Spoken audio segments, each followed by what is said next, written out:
Hi friends, welcome back to our channel. இன்றைக்கி நம்ம PGTRB English MCQs based on a வீடியோவில் of revenge and of ambitions அப்படிங்கிற பேக்கனோட எஸ்ஏஸ்லேருந்து பார்த்தோம் அப்படின்னா ஒரு 23 questions வந்து நம்ம வந்து பார்க்க போகிறோம். ஸோ இதனுடைய கண்டினியூஷன் வந்து பார்த்தோம் அப்படின்னா நம்ம ஆல்ரெடி நேற்று வீடியோவில் வந்து பார்த்தோம் அப்படின்னா நம்ம வந்து Day 6 வீடியோவில் நம்ம வந்து பேக்கன் எஸ்ஏஸை வந்து பார்த்துருந்தோம். ஸோ நெக்ஸ்ட் வந்து அதோட பார்ட் 2 மாதிரி தான் இது வருது. Day 7 நம்ம வந்து இதை வந்து அப்லோட் பண்ணுறோம். ஸோ நாளைக்கு வந்து நம்ம வந்து பார்த்தோம்னா அப்பாலஜி ஃபார் போய்ட்ரி அப்படிங்கிற ஒரு கான்செப்ட்டில் 20 questions நம்ம வந்து மீட் பண்ணுவோம். ஓகே ஃப்ரெண்ட்ஸ், ஸோ நம்ம வந்து பார்த்தோம் அப்படின்னா பேக்கனோட எஸ்ஏஸில் எப்படி கொஸ்டின் கேட்கறதுக்கு வாய்ப்பு இருக்குது அப்படிங்கிற மாதிரி ஆல்ரெடி நம்ம டிஸ்கஸ் பண்ணியிருந்தோம். ஸோ ஸ்டார்டிங் லைனாக இருக்கட்டும், இல்லைனா அதில் இருக்க ஒரு ஃபிலாசபர்ஸாக இருக்கட்டும், இல்லைனா அதில் இருக்க ஒரு பெட்டேஷன்ஸாக இருக்கட்டும், ஸோ இந்த மாதிரி தான் கொஸ்டின்ஸ் வந்து நமக்கு வந்து ரைஸ் ஆகிட்டு இருக்கு. ஸோ அதை ரிலேட் பண்ணி தான் நம்ம வந்து ரெகுலராக கொஸ்டின்ஸ் வந்து நம்ம வந்து அப்டேட் பண்ணிக்கிட்டு இருக்கோம், அதாவது பேக்கன் எஸ்ஏஸை பொறுத்த வரைக்கும். ஸோ அதில் ஃபர்ஸ்ட் கொஸ்டின் ஆல்ரெடி நீங்கள் இன்ன வரைக்கும் கண்டிப்பாக இதை படிச்சிருப்பீங்க. So Bacon starts the essay by calling revenge as an animalistic behavior by using the words das. So இந்த எஸ்ஏ வந்து பார்த்தோம் அப்படின்னா ஆஃப் ரிவெஞ்சுங்கிற எஸ்ஏ வந்து பேக்கன் வந்து ஒரு வேர்டை ஓகேங்களா. ஸோ ஒரு ரிவெஞ்ச் அப்படின்னாவே ஒரு அனிமலிஸ்டிக் பிஹேவியர் அப்படிங்கிறத சொல்லியிருப்பார். ரிவெஞ்ச் எடுக்கிறதுங்கிறது வந்து ரிவெஞ்ச் அப்படிங்கிறதுல ரொம்ப அருமையாக நம்ம பேக்கன் வந்து இதில் வந்து கொடுத்துருப்பாரு. பட் வந்து ஒரு ஹியூமன் பீயிங் வந்து அதை செய்யறான் அப்படின்னா அது வந்து மிருகத்துக்கு சம்மந்தம் அப்படின்னு, நமக்கு தப்பே செஞ்சாலும் நம்ம மன்னிச்சு விட்டுட்டு போகணும் அப்படிங்கிற கான்செப்டில் தான் அதில் இருக்கும். ஸோ இதோட ஆப்ஷன்ஸ் பாருங்கள், human justice, animal justice, wild justice and God's justice அப்படிங்கிறது தான் இதோட ஆப்ஷன். ஸோ சரியான ஆன்சர் வந்து பார்த்தோம் அப்படின்னா வைல்டு ஜஸ்டிஸ் அப்படிங்கிற வேர்டு ஓகேங்களா. ஸோ இதுதான் சரியான ஆன்சர். இந்த வைல்டு ஜஸ்டிஸுங்கிற வேர்டை மென்ஷன் பண்ணியே நமக்கு வந்து கொஸ்டின் இதுக்கு முன்னாடி PGTRBயில் ரைஸ் ஆகி இருக்குது. ஸோ அதனால் கவனமாக வந்து எல்லா எஸ்ஏஸ்லேயுமே ஸ்டார்டிங் பாயிண்ட் இந்த எஸ்ஏயில் பேக்கன் வந்து என்ன கோட்டை கொடுத்து ஸ்டார்ட் பண்ணுறாருங்கிறத நல்லா ஞாபகம் வச்சுக்கோங்க. Okay, next one, second question. The das is useless when a person tries to take revenge himself ஓகேங்களா. ஸோ நமக்கு வந்து பார்த்தோம் அப்படின்னா ஒரு விஷயம் வந்து யூஸ்லெஸ்ஸு, நம்ம வந்து ஒரு பர்சனை வந்து அவன் நம்மளை வந்து திட்டினான், நம்மளை வந்து அடித்தான், ஸோ அதனால் நம்ம அவனை திரும்ப அடித்தோம் அப்படிங்கிற மாதிரி அவன் பண்ணினதுனால திரும்ப அவனை நம்ம பண்ணுறோம் அப்படின்னா ஒரு விஷயம் இருக்கிறதே வேஸ்ட் அப்படின்னு வந்து சொல்கிறாங்க. ஸோ அதுதான் பேக்கன் வந்து சொல்கிறாரு. ஸோ என்னங்கிறது ஆப்ஷன்ஸ் பாருங்கள், லா, ஜஸ்டிஸ், ரிலேஷன்ஷிப், ஃபேட். ஸோ இதுக்கான ஆன்சர் வந்து பார்த்தோம்னா லா. சட்டம் வந்து சட்டங்கிறது ஒன்று இருக்கிறது அப்புறம் வேஸ்ட்டு தானே, நீங்களே சட்டத்தை கையில் எடுத்துக்கிட்டா எப்படி அப்படிங்கிற மாதிரி. Next question, wise man don't think about jaws. So ஒரு வைஸ் மேன் வந்து பார்த்தோம் அப்படின்னா ஒரு விஷயத்தை வந்து திங்க் பண்ண மாட்டாங்க. வைஸ் மேன்னா புத்திசாலித்தனமான, இல்லைன்னா அறிவு இல்லை, திறமைசாலியான, இப்படி வச்சுக்குவோம். ஒரு பர்சன் வந்து பார்த்தோம் அப்படின்னா ஒரு விஷயத்தை பற்றி திங்க் பண்ண மாட்டாங்க எப்போவுமே. ஸோ பேக்கன் வந்து இதில் வந்து சொல்லியிருப்பாரு, வைஸ் மேன் எப்போவும் இதை வந்து யோசிக்க மாட்டாங்க, அவங்க எப்போவுமே இதை பற்றி தான் யோசிப்பாங்க அப்படின்னு சொல்லி கொடுத்துருப்பாங்க. நார்மல் ஹியூமன் பீயிங்ஸ் தான் வந்து பார்த்தோம் அப்படின்னா ஒருத்தர் நம்மளை திட்டான், ஒருத்தர் நம்மளை அடிச்சிட்டான், ஒருத்தர் நம்மளை பழி வாங்கிட்டான், ஸோ நம்ம எப்படியாவது அவனை ஏதாவது ஒரு விதத்தில் பழி வாங்கணும்னு சொல்லி அதையே நினச்சிட்டு இருப்பானா. பட் வந்து வைஸ் மேன், ஒரு இன்டெலிஜென்ட்டான ஒரு பர்சன் வந்துட்டு அதை நினைக்க மாட்டாங்கிறது தான் இதோட விஷயம். ஆன்சர் இதில் வந்துருக்கும் ஓகேங்களா. ஸோ ஆப்ஷன்ஸ் பாருங்கள், past, present, future, revenge. So wise man எப்போவுமே வந்து பார்த்தோம் அப்படின்னா பாஸ்ட்டை வந்து நினச்சி அதை பற்றியே நினைக்க மாட்டான், அது சம்மந்தமான விஷயங்களை தொடர்ந்து போக மாட்டான். நம்மளுக்கு ஒருத்தன் கெடுதலை செஞ்சுட்டானா அவன் போகிறான் அப்படின்னு சொல்லிட்டு அடுத்து இவன் சக்ஸஸ்ஃபுல்லாக ஜெயிச்சு முன்னேற வழியை தான் பார்ப்பானே ஒழிய பாஸ்ட் அப்படிங்கிற ஒரு விஷயத்துக்குள்ளேயே சிக்க இருக்க மாட்டான். யார் அப்படின்னா வைஸ் பீப்புள் அப்படிங்கிறது. ஸோ பாஸ்ட்டை வந்து ஞாபகம் வச்சுக்க மாட்டாங்க. So next question, the wise man focus on the dash. அதே மாதிரி அந்த புத்திசாலியான அந்த அறிவுள்ள ஒரு பர்சன் வந்துட்டு எதை ஃபோக்கஸ் பண்ணுவான் அப்படின்னா பாஸ்ட்டில் நடந்த விஷயத்தை ஃபோக்கஸ் பண்ண மாட்டான். பட் வந்து ப்ரெசண்ட்டில் நம்ம என்ன பண்ண போகிறோம் அப்படிங்கிறத தெளிவாக பிளான் பண்ணுவான். எதுக்குன்னா ஃப்யூச்சருக்காக. ஸோ இதுக்கான ஆன்சர் வந்து பார்த்தோம்னா ப்ரெசண்ட்டை தான் ஃபோக்கஸ் பண்ணுவான் வைஸ் மேன் வந்து. பாஸ்ட்டில் நடந்த தப்பு வந்து திரும்ப நடக்காமல் பார்த்துக்கிறதுக்கும் ஃப்யூச்சரில் வந்து நல்லா டெவலப் ஆகிறதுக்குமான நிகழ்காலத்தை வந்து சரியாக பயன்படுத்துகிறது தான் வந்து ஒரு வைஸ் மேன், ஒரு புத்திசாலித்தனமான ஒரு பர்சனுக்கு அழகு. Next question, there is no man doth the wrong for the wrong sake but thereby to purchase himself dash. ஒரு பர்சன் வந்து பார்த்தோம் அப்படின்னா அவன் ஒரு சிலர் ஓகேங்களா, எல்லோரும் கிடையாது, ஒரு சிலர் வந்து பார்த்தோம் அப்படின்னா தப்பு பண்ணுவான் ஓகேங்களா. ஸோ தப்பு பண்ணுவான், அது வந்து தப்பு பண்ணணுங்கிறதுக்காக தப்பு பண்ண மாட்டான், அவன் வந்து மற்றவங்கள்ட்ட நல்ல பேர் வாங்கணும், நம்ம வந்து பப்ளிசிட்டி ஆகணும், இந்த மாதிரியான விஷயங்களுக்கு வந்து தப்பு பண்ணுவான். ஸோ அது எதனால் அப்படிங்கிறது ஆப்ஷன்ஸ் பாருங்கள். ப்ராஃபிட்டா, ப்ளஸரா, ஹானரா அப்படிங்கிறது. ஸோ இதுக்கான ஆன்சர் வந்து பார்த்தோம்னா ஆல் தி அபவ். ஸோ பார்த்தோம்னா அந்த தப்பு பண்ணுற, அதாவது வேணும்னே நம்ம தப்பு பண்ணணும்னு சொல்லி பண்ணாமல் மற்றவங்கள்ட்ட பப்ளிசிட்டி ஆகணும். இப்போ வந்து வீடியோஸ்லாம் பார்த்திங்கன்னா பைக்கில் வந்து வீலிங் போகிறது, இந்த மாதிரியான விஷயங்கள். ஒரு சிலர் வந்து தப்புன்னு தெரிஞ்சே அதை வீடியோ போடுவாங்க. ஸோ இந்த மாதிரியான விஷயங்களை வந்து தன்னோட பப்ளிசிட்டிக்காகவும், தன்னோட ஹானருக்காகவும், தன்னோட லாபத்துக்காகவும், தன்னோட சந்தோஷத்துக்காகவும் வந்து பார்த்தோம் அப்படின்னா இந்த மாதிரி செயல்களை செய்வாங்க தப்புன்னு தெரிஞ்சே. ஸோ அவங்கள வந்து நம்ம லிஸ்ட்லேயே வச்சுக்க வேண்டாம் அப்படிங்கிறத சொல்லியிருப்பார்.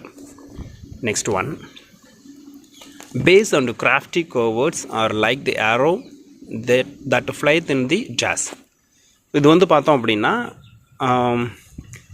ஒரு கீழ்த்தரமான இல்லைன்னா அடிமட்டத்தில் இருக்க ஒரு பர்சன். கீழ்த்தரமான அடிமட்டம் அப்படின்னா இங்கே வந்து நான் வந்து ரிச்சு, புவர், மிடில் அந்த மாதிரி பேச கிடையாது. ஓகேங்களா? எண்ணத்தில் அவனுடைய செயல்களில் வந்து கீழ்த்தரமாக இருப்பான், இழிவான செயல்கள் செய்வான், பார்க்க கூட டீசெண்டாக இருப்பான், ஆனால் செய்கிற வேலையெல்லாம் கேவலமாக இருக்கும். ஸோ அந்த மாதிரியான பர்சன்ஸ் வந்து யார் அப்படின்னா ஒரு கோலை மாதிரி. அவன் ஒருத்தருக்கு வந்து செய்கிற தப்பு எப்படி இருக்கும் அப்படின்னு பார்த்தோம் அப்படின்னா ஆப்ஷன்ஸ் பாருங்கள். அவன் பண்ணுற தப்பு வந்து ஒரு ஏரோ மாதிரி, அம்பு மாதிரி. அவன் செய்கிற வேலையே ஒரு அம்பு மாதிரி, நம்மளை நோக்கி எய்துற மாதிரி. அது எப்படின்னா எய்ம்லெஸ்ஸாக, டார்க்காக, ஃபயராக, ஏரில் இருக்க மாதிரியானது தான் ஆப்ஷன்ஸு. ஸோ இதுக்கான ஆன்சர் பார்த்தோம்னா டார்க்கு. ஸோ இருட்டில் வந்து பாயிற மாதிரி இருக்கும், கோலை மாதிரி முதுகில் குத்துவான். ஸோ அந்த மாதிரி நான் வச்சுங்க. இதோட கான்செப்ட் என்னன்னா base and crafty cowards are like the arrow. ஓகேங்களா? ஸோ அவங்கெல்லாம் வந்து ஒரு ஏரோ மாதிரி. அது யார் மாதிரினா ஒரு இருட்டில் மறைமுகமாக வந்து நம்மளை தாக்குற மாதிரி, ஒரு டார்க்கில் இருக்க மாதிரின்னு வச்சுக்குவோம். Okay, next question.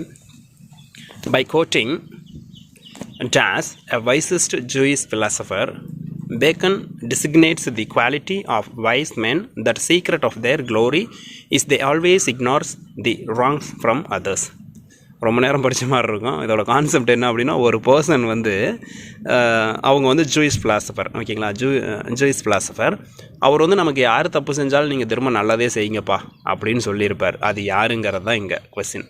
ஓகேங்களா? யாருன்னு பாருங்கள். ஆப்ஷன்ஸ் பாருங்கள். செனேகா, ஹெஸ்பரஸ், சாலமன், லான்கினஸ். ஸோ இதுக்கான சரியான ஆன்சர் பார்த்தோம்னா சாலமன். ஸோ சாலமன் அப்படிங்கிற பர்சன் வந்து இதை சொல்லியிருப்பார். யார் நமக்கு தவறு செய்தாலும் நாம் அவர்களுக்கு நன்மையே செய்வோம் அப்படிங்கிற மாதிரி. அவர் அப்படி தான் செஞ்சுக்கிட்டு இருந்திருப்பார். அதனால தான் அவரை வந்து பேக்கன் வந்து நம்ம கோட் பண்ணி காட்டுவார். Okay, next one. If a person does wrong because it is his nature, then these people are like jaws and briar. ஒரு பர்சன் வந்து பார்த்தோம் அப்படின்னா இயற்கையாகவே நேச்சராக அவன் தப்பு மட்டும்தான் செய்வான். அவன் ஒரு நல்ல காரியமே வாழ்க்கையில் நல்ல காரியமே செஞ்சுருக்க மாட்டான். அவனுக்கு தப்பை தவிர வேறு எதுவுமே செய்ய தெரியாது. அப்படி ஒரு பர்சன் ஒருத்தன் இருப்பான். அந்த பீப்புளெலாம் எப்படிப்பட்டவங்க அப்படிங்கிறது தான் இந்த கொஸ்டின். ஒன்று வந்து பிரயர் மாதிரி அப்படின்னு நம்ம வேர்டு ஒன்று கொடுத்துருக்கேன், அதுக்கு ஒரு கான்செப்ட் சொல்கிறேன். ஸோ இன்னொன்று, ஸோ ஆப்ஷன்ஸ் பாருங்கள். ஸ்னேக்கா, உல்ஃபா, தேர்னா ஆர் சேட்டனா அப்படிங்கிறது. வாழ்க்கையில் தப்பு மட்டுமே செய்கிறவனை நம்ம எப்படி எடுத்துக்கணும்னு பேக்கன்னு சொல்லுவார்னா தோன் மாதிரி, முள் வந்து நம்ம கையில் எடுத்தோம்னா அப்படியே மென்மையாக இருக்குமா, அப்படியே கையில் கீறிக்கிட்டோம் அப்படின்னா அப்படியே புன்னகையாக இருக்குமா, கீரும். முள் அப்படின்னாவே குத்தத்தான் செய்யும், கிழிக்கத்தான் செய்யும். பிரயர் அப்படின்னா புதர் அப்படின்னு சொல்லுவோம். ஓகேங்களா? ஸோ புதரில் எல்லாம் போய் நம்ம சிக்கிக்கிட்டோம் அப்படின்னா நம்ம வந்து மேலே காயம் இல்லாமல் வெளியே வர முடியாது. ஸோ அந்த மாதிரி தான் வந்து எப்போவுமே தப்பு செய்கிறவன் அவன் தப்பை மட்டும்தான் செஞ்சுக்கிட்டு இருப்பான். அவனெல்லாம் நம்ம வந்து ஒரு முள் மாதிரியும் ஒரு புதர் மாதிரியும் நினச்சிட்டு கடந்து போய்கிட்டே இருக்கணும். அவன் நமக்கு ஏதோ ஒன்று செஞ்சுட்டான்னு சொல்லி அவனை நம்ம பழி வாங்கணும்னு அவன் பின்னாடி நம்ம போனோம்னா கடைசியில் நம்மளும் புதரில் மாட்டி கிழிஞ்சு தான் வரணும். ஸோ அந்த மாதிரி ஆயிரும். அதனால் பேக்கன் வந்து எப்போவுமே தப்பு செய்கிறவனா லிஸ்ட்டில் எடுக்கக்கூடாது, நம்ம அதையும் வந்து கடந்து வந்துடணுங்கிறத சொல்லியிருப்பார். ஸோ அப்படி பண்ணுறவங்கள தேர்ன் அண்டு பிரயரோட கம்பேர் பண்ணியிருப்பார். Next one. Bacon extends his argument about the wrongs that cannot be pardoned. These wrongs usually come from our. Bacon வந்து சொல்லுவார், ஒரு விஷயம். ஓகேங்களா? ஒருத்தன் வந்து ஒரு தப்பு பண்ணுவாங்க. ஓகேங்களா? ஓகே, அதை வந்து தப்பு பண்ணால் நம்ம வந்து மன்னிச்சிடுறோம், அதுதான் வந்து நியதி அப்படின்னு சொல்கிறோம். பட் ஒரு ஆள் தப்பு செஞ்சால் அவனை மன்னிச்சு விடாத அப்படின்னு சொல்லுவார். அந்த மாதிரியான தவறு எங்கேருந்து வரும் அப்படிங்கிறது தான் இந்த கொஸ்டின். ஸோ ஃபேமிலியா, ஃப்ரெண்ட்ஸா, நெய்பர்ஸா ஆர் எனிமீஸா? ஸோ இதுக்கான ஆன்சர் வந்து பார்த்தோம் அப்படின்னா ஃப்ரெண்ட்ஸு. ஆனால் படத்துல எல்லாம் பார்ப்போம்ல, குத்துனது நண்பனாக இருந்தாலும் சொல்லாதரா அப்படின்ட்டு. ஆனால் இங்கே அப்படி கிடையாது. நண்பன் அவன் நம்ம கூடயே இருந்துட்டு நமக்கு செய்கிற துரோகம் அது. ஸோ அவனை வந்து நம்ம வந்துட்டு அவனுக்கு மிகப்பெரிய தண்டனையாக எதை கொடுக்கணும்னு நினைப்பாருன்னா அவனை மன்னிச்சு விட்டுருங்கிறதான் கொடுத்துருப்பாரு. அவனை வந்து கண்டுக்கக்கூடாது அப்படிங்கிற மாதிரி, அவனை மதிக்கக்கூடாதுங்கிற மாதிரி, அவனே நம்ம போய் அவனுக்கு இப்படி பண்ணிட்டோமே அப்படின்னு சொல்லி ஃபீல் பண்ணுற அளவுக்கு நம்ம அவனை பண்ணணுமா. ஸோ அப்படி தான் பேக்கணும் சொல்லியிருப்பார். ஸோ திருப்பிக்கிட்டு அவனை போய் வெட்டு குத்து அந்த மாதிரி கிடையாது. So next one, the author quoted the cosmos the Duke of Jazz that we have read that we are commanded to forgive our enemies. So என்ன அப்படின்னா காஸ்மஸ் அப்படிங்கிற ஒரு பர்சன் வந்து பார்த்தோம் அப்படின்னா நம்மளுடைய எனிமீஸை கூட வந்து பார்த்தோம்னா ஃபர்கிவ் பண்ணணும் அப்படிங்கிற மாதிரி ஒரு கோட் வந்து சொல்லியிருப்பார். ஸோ அந்த காஸ்மஸ்ங்கிறது எந்த நாட்டோட டியூக் அப்படிங்கிறது அந்த கொஸ்டின். ஆப்ஷன்ஸ் பாருங்கள், ஃப்ளோரன்ஸ், மிலன், நேபிள்ஸ், காவ்டர். இது எல்லாமே கரெக்டாக ஆப்ஷன் தெரிஞ்சால் நீங்கள் ஈஸியாக எடுத்துடலாம். பல பேர் எடுத்துருவீங்க. ஸோ டியூக் ஆஃப் ஃப்ளோரன்ஸ் தான் இதுக்கு ஆன்சர். ஸோ மிலன்னா யார் அண்டு மிலன், அதாவது மிலனோட டியூக் யார் அண்ட் நேபிள்ஸோட டியூக் யார், காவ்டரோட டியூக் யார் அப்படின்னு சொல்லி டக்குன்னு உங்களுக்கு தெரிஞ்சதுன்னா கமெண்ட்டில் சொல்லுங்கள் பார்க்கலாம். தெரிஞ்சிருக்கணும். தெரியலன்னா நம்ம இன்னும் பிஜிடிஆர்பிங்கிற ட்ராக்குக்குள்ளேயே வரலைன்னு அர்த்தம். நல்லா படிச்சிருங்க. Next one, Bacon by glimpsing upon the story of jazz mentions another use of an ambitious man. So Bacon வந்து பார்த்தோம்னா glimpse upon the story of dash, ஓகேங்களா, ஒருத்தரோட ஸ்டோரியை சொல்லி ஒரு ஒரு வேலைக்கு, இப்போ வந்து நம்ம அடுத்த டைட்டிலுக்கு வந்துட்டோம், ஆம்பிஷியஸ், ஓகேங்களா, ஆஃப் ஆம்பிஷன்ஸுங்கிற ஒரு கான்செப்ட்டுக்கு வந்துட்டோம். ஸோ ஒரு வேலையில் ஒரு ஆம்பிஷியஸான மேனை வைக்கணும் அப்படிங்கிறதுக்கு ஒருத்தவங்களோட கதையை உதாரணமாக சொல்லுவார். இதுதான் கான்செப்ட். ஸோ இது என்ன அப்படின்னு பார்த்தோம் அப்படின்னா, ஏன் அப்படின்னா ஆம்பிஷியஸான மேனை ஒரு இடத்துல வேலைக்கு வச்சா தான் அவன் துருன்னு வேலை செஞ்சுக்கிட்டே இருப்பான். ஏதாவது ஒரு முன்னேறணுங்கிற ஒரு நோக்கத்தோடையே போவான். எந்த ஆம்பிஷியஸும் இல்லாத ஒருத்தனை கொண்டாந்து வச்சோம்னா அவன் வாழைப்பழம் மாதிரி சோம்பேறியாக உட்காந்துருப்பான், கொடுக்குற வேலையை மட்டும் செஞ்சுட்டு இருப்பான். பட் ஆம்பிஷியஸான பர்சனை வச்சோம் அப்படின்னா அவன் அடுத்தது என்ன பண்ணலாம், அதை எப்படி இந்த மாதிரி பண்ணலாம், அந்த மாதிரி பண்ணலாம், ஆல்டர்னேட்டிவ் போய்கிட்டே இருக்கும். அந்த மாதிரி நபரை தான் வேலைக்கு வைக்கணும். அதுக்கு உதாரணமாக தான் ஒரு கதையை சொல்லியிருப்பார். அதுதான் வந்து இந்த கதை. யார் அப்படின்னா மார்க்கோ அப்படிங்கிற ஒரு ஆம்பிஷியஸான மேன், ஓகேங்களா. ஸோ இதுக்கு ஆல் தி அபவ் தான் ஆன்சர். இதுக்கு என்ன அப்படின்னு பார்த்தோம் அப்படின்னா செஜானஸ் வந்து பார்த்தோம் அப்படின்னா இந்த செகண்ட் ஆப்ஷன், டைபீரியஸ் இல்லாத காலத்தில் செஜானஸ் வந்து அந்த அரசாட்சியை வந்து கொஞ்ச நாள் நடத்தியிருப்பான். ஸோ அப்படி செஜானஸ் நடத்தும்போது என்ன ஆயிருக்கும் அப்படின்னா அந்த டைபீரியஸுக்கான நிறைய விஷயங்கள் அரசவையில் வந்து மாற்றி அமைச்சிருவான். இவங்களாலே எதுவும் பண்ண முடியாத அளவுக்கு அவன் நிறைய விஷயங்களை செஞ்சு வச்சுருவான். ஆனால் டைபீரியஸ் வந்து என்ன பண்ணுவான் அப்படின்னா மார்க்கோ அப்படிங்கிற ஒரு இன்டெலிஜென்ட்டான ஒரு பர்சனை, ஒரு ஆம்பிஷியஸான ஒரு பர்சனை கொண்டு வச்சு செஜானஸை வந்து கில் பண்ண வச்சுருவான். ஸோ இப்படி மார்க்கோங்கிற ஒரு ஆம்பிஷியஸான மேன் இல்லை அப்படின்னா டைபீரியஸுங்கிற ஒரு கிரேட் கிங் வந்து இருந்திருக்க முடியாது அப்படிங்கிற மாதிரி ஒரு கதையை வந்து இதில் சொல்லியிருப்பார். ஸோ இதுக்கான ஆன்சர் பார்த்தோம்னா ஆல் தி அபவ் அப்படிங்கிறது. Okay, next one, the human body comprised of 4 body fluids. ஒரு மனித உடம்பு அப்படிங்கிறது பார்த்தோம்னா ஒரு 4 திரவங்களால் ஆனது அப்படிங்கிற மாதிரி பேக்கன் வந்து இந்த எஸ்ஏஸை வந்து ஸ்டார்ட் பண்ணுவார், ஓகேங்களா. ஸோ அதில் பார்த்தோம் அப்படின்னா dash was thought to determine emotional and physical disposition.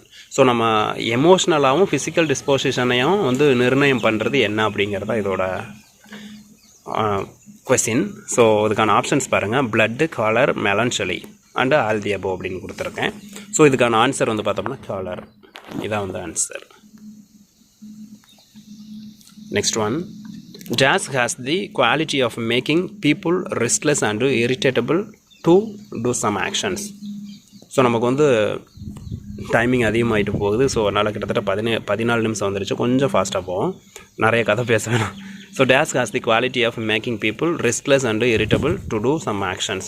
So இந்த குவாலிட்டி இருக்கிறவங்க ரெஸ்ட்லெஸ்ஸாகவே இருக்க மாட்டாங்க, ஏதாவது ஒரு விஷயத்த பரபரப்பாக செஞ்சுட்டே இருப்பாங்க அப்படிங்கிறது தான். ஸோ இதுக்கான ஆன்சர் வந்து பார்த்தோம் அப்படின்னா ஆம்பிஷியஸ் தான், of ambition. 14th question, a person sparkling with jazz can hardly be found to live an unhassled and relaxed life. So ஒரு பர்சன் வந்து ரொம்ப ஸ்பார்க்லிங்காக இருப்பான், அவனை வந்துட்டு ஒரு யார் கூட சண்டை சச்சரவு போகிற தேவையில்லாத விஷயங்களை செய்கிறது அண்டு ரிலாக்ஸாக இருக்கலாம்டா ஒரு 10 நிமிஷம் அப்படிங்கிறது, இந்த மாதிரியான செயல் அவன் செஞ்சு பார்த்துருக்கவே மாட்டான். ரெஸ்ட்டுனா அவனுக்கு என்னன்னே தெரியாதுங்கிற மாதிரி அவன் இருப்பான். ஸோ அப்படி இருக்கிறவன் யார் அப்படின்னா இதுக்கும் ஆம்பிஷன் தான் ஆன்சர். ஸோ ஒரு ஆம்பிஷன் இருக்க ஒரு பர்சன் வந்து கன்ஃபார்மாக இப்படி இருக்க மாட்டான். Okay, next question. The ambition to achieve something in a life makes a person according to Bacon dash. ஏன் அங்கே போயிருச்சா? சரி, ஓகே. ஸோ ஒரு ஆம்பிஷன் வந்து பார்த்தோம் அப்படின்னா பேக்கன் வந்து சொல்கிறாங்க இப்படி தான் இருப்பான் ஆம்பிஷியஸான பர்சன் அப்படிங்கிறது. ஸோ ஆப்ஷன்ஸ் பாருங்கள்: active, intense and enthusiasm. So ஒரு ஆம்பிஷனோடு இருக்கிறவன் எல்லாமே ஆக்டிவாகவும் இருப்பான், இன்டென்ஸாகவும், இன்டென்ஸ்னால் தீவிரமாக இருப்பான், அண்ட் ஆர்வமாக இருப்பான். ஆல் தி அபோவ் தான் answer. Okay, next one. Ambitious person is hard to jaws. So ஒரு ஆம்பிஷனான பர்சன் அவனை வந்து ஒரு விஷயத்தை பண்ணவே முடியாது அவனை. அது என்னங்கிறது stop, find out, understand, judgement. So அது வந்து ஸ்டாப். ஆம்பிஷியஸ் பர்சனை வந்து நம்மளால் எந்த ஒரு விஷயத்தாலையும் ஸ்டாப் பண்ண முடியாது.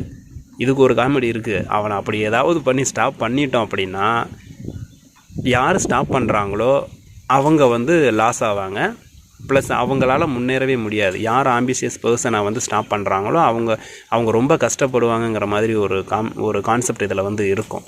ஸோ அந்த ஆம்பிஷியஸ் பர்சன் வந்து அவங்கள ஸ்டாப் பண்ண பர்சன் கஷ்டப்படுறத பார்த்து ரசிப்பானா. ஸோ அந்த அளவுக்கு வந்து அந்த ஆம்பிஷியஸ் பர்சன் வந்து கன்னிங் பர்சனாக மாறிடுவான். ஸோ ஒரு ஆம்பிஷியஸான பர்சனை எந்த ஒரு சுச்சுவேஷன்லேயும் நம்ம பகைச்சிக்கக்கூடாது, நம்ம வந்துட்டு அட்டாக் பண்ணக்கூடாது, அவனை ஸ்டாப் பண்ணக்கூடாதுங்கிற மாதிரி நம்ம பேக்கன் வந்து சொல்லியிருப்பார். Okay, next one. A person is not allowed to work properly or he feel any hindrance from the outer environment. It will makes him furtively restless and will look upon others with jazz. லாஸ்ட்டாக நம்ம discuss பண்ணது தான். ஒரு person வந்து பார்த்தோம் அப்படின்னா, அதாவது அவன் வந்து அவனை ப்ராப்பராக வேலை செய்ய விட்டுறணும். அவனுக்கிட்ட ஒரு வேலையை கொடுத்துட்டா ப்ராப்பராக செய்ய விட்டுறணும். அவன்கிட்ட ஏதாவது தடை பண்ணிக்கிட்டு அவனை சுற்றி நடக்கிற விஷயங்களில் நம்ம ஏதாவது மூக்க நுழைச்சிக்கிட்டு அவனை ஏதாவது பண்ணிக்கிட்டு இருந்தோம் அப்படின்னா அவன் வந்து எப்படி நம்மளை பார்க்க ஆரம்பிப்பான் தெரியுங்களா? ஆப்ஷன்ஸ் பாருங்கள்: ஃப்ரெண்ட்லி மேனரா, ஈவில் ஐயா, இல்லை ஹெல்ப்லெஸ்ஸாக, இல்லை ஆம்பிஷியஸாக. ஸோ இது வந்து பார்த்தோம்னா ஈவில் ஐ நம்மளை அப்படியே வந்து ஈவில் ஐயோட பார்க்க ஆரம்பிச்சிடும், நம்மளை எதிரி மாதிரி பார்க்க ஆரம்பிச்சிடுவான். யாருன்னா அந்த ஆம்பிஷியஸ் பர்சன். பர்சனுங்கிறது இங்கே ambitious person. Okay, next one. Bacon says for government officials நம்மளாம் அந்த வேலைக்கு தான் பார்க்குறோம். பாருங்கள்: it is better to appoint such dash people. ஒரு கவர்மெண்ட் அஃபீஷியல்ஸில் வந்து பார்த்தோம் அப்படின்னா எந்த மாதிரியான பர்சனை வந்து அப்பாயின்மெண்ட் பண்ணணும் அப்படிங்கிறது நம்ம என்ன எஸ்ஸே பார்க்குறோம். அதனால் அதான் ஆன்சரு. ஆப்ஷன்ஸ் வந்து பார்த்தோம்னா ஆன்சர் வந்து ஆம்பிஷியஸ் பீப்புளை தான் வைக்கணும். அவன் தான் வந்து கரெக்டாக கொண்டுட்டு போவான். ஓகேங்களா? Okay, next question. Ambitious man is need to appoint as the dash. So ambitious மேனை வந்துட்டு எந்த மாதிரியான விஷயங்களில் அப்பாயின்மெண்ட் பண்ணலாம் அப்படிங்கிறது ஆப்ஷன்ஸ் பாருங்கள்: body guard, commander, minister and cook. So ambitious பர்சனை வந்து பாடி கார்டாக வந்து நம்ம வந்து ஃபிக்ஸ் பண்ணுறதுக்கு சரியான ஆள் பாடி கார்டு தான், ஆம்பிஷியஸ் பர்சன் தான் அப்படின்னு சொல்லுவாங்க. ஸோ அதர் பர்சன்ஸ் வந்து முன்வரவே மாட்டானா. பாடி கார்டு அப்படின்னா சில நேரங்களில் நம்ம அவனோட உயிரை தந்து அவனோட கேப்டனை வந்து உயிர் காப்பாற்றணும். ஸோ அதனால் மோஸ்ட்லி வந்து ஆம்பிஷியஸ் பர்சன் தான் அந்த வேலைக்கு வந்து சரியாக இருப்பான்னு சொல்லி பேக்கன் வந்து சஜஸ்ட் பண்ணியிருப்பார். அட் த சேம் டைம் கமாண்டர்னு ஒரு ஆப்ஷன் கொடுத்துருப்போம். ஸோ கமாண்டராக வந்து ஆம்பிஷியஸ் பர்சன் இருக்கக்கூடாதுங்கிறதையும் சொல்லியிருப்பார். அந்த மாதிரி வேலைக்கு வந்து நம்ம வந்து வைக்க முடியாது. ஏன் அப்படின்னா அங்கே வந்து ரேஷ்னாலிட்டிங்கிற ஒரு கான்செப்டை பார்க்க ஆரம்பிச்சிருவாங்க ஆம்பிஷியஸ் பர்சன் அப்படிங்கிறத சொல்லியிருப்பார். Okay, next one. 20th question. The ambitious men who are born in the jazz family served to be less dangerous. So இந்த ஆம்பிஷியஸ் பர்சன்ஸ் வந்து பார்த்தோம் அப்படின்னா எல்லா இடத்துலையும் இருப்பாங்க. ஓகேங்களா? ஸோ அதில் லெஸ் டேஞ்சரான பீப்புள் யார் அப்படின்னு பார்த்தோம் அப்படின்னா ஆப்ஷன்ஸ் பாருங்கள்: lower class, middle class, upper class, aristocratic. So இதில் ஆன்சர் வந்து பார்த்தோம் அப்படின்னா லோவர் கிளாஸ் பீப்புள் தான். இவங்க வந்து லெஸ் டேஞ்சரஸான பீப்புள். ஆம்பிஷியஸாக இருப்பாங்க, பட் அவங்கள நம்ம எந்தாவது ஒரு பிரச்சனை பண்ணாலும் கூட அவ்வளோ பெரிய அளவில் நம்மளுக்கு வந்து தாக்கத்தை ஏற்படுத்த மாட்டாங்க.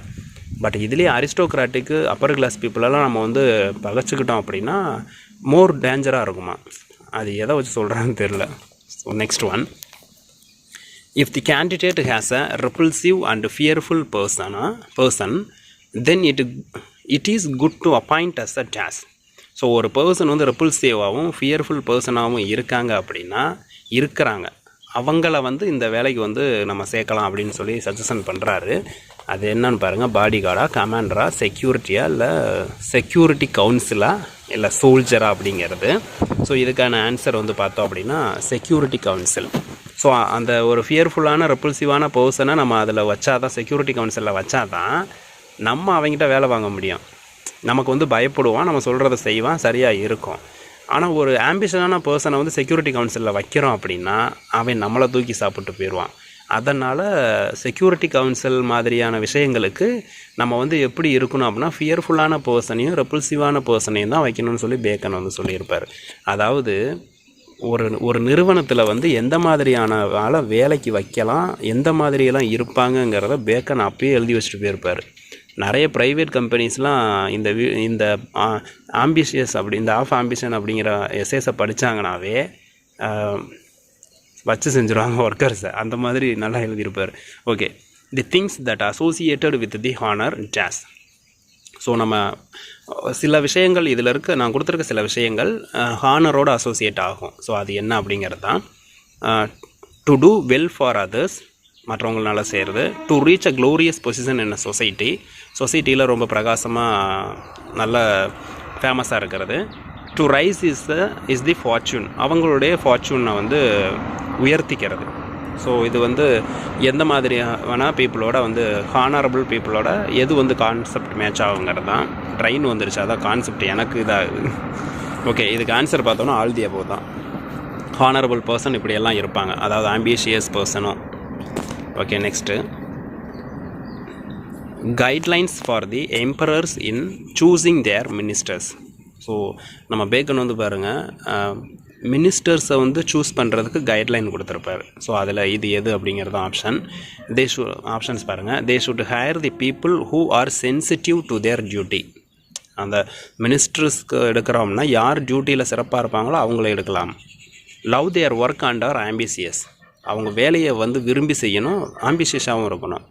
People who are driven by their consciousness and love to work more with willing mind.